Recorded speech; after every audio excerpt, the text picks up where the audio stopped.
This is a fully trimmed occasional rear seat cushion for the Triumph TR4 up until the TR6. It was an optional extra on the cars, so not all the cars were fitted with them. We can offer it in vinyl, leather-faced or full leather. It features the embossed HF weld pattern as per the rear bulkheads on these cars and some of the other panels in the cars. It's then piped round. It's got a section of top stitching on the left and right outer edges, and then trimmed using a plywood board and some foam underneath. You'll see it's got a bit of a recess here. That is intentional. If you look on the back, you'll see it a lot clearer when I push down.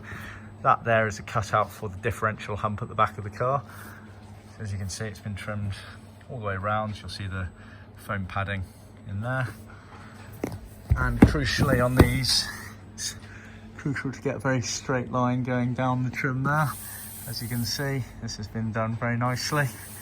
Not the easiest thing in the world to get a good finish on.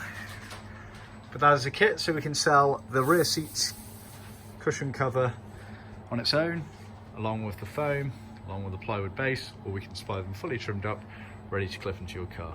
See our website for more details.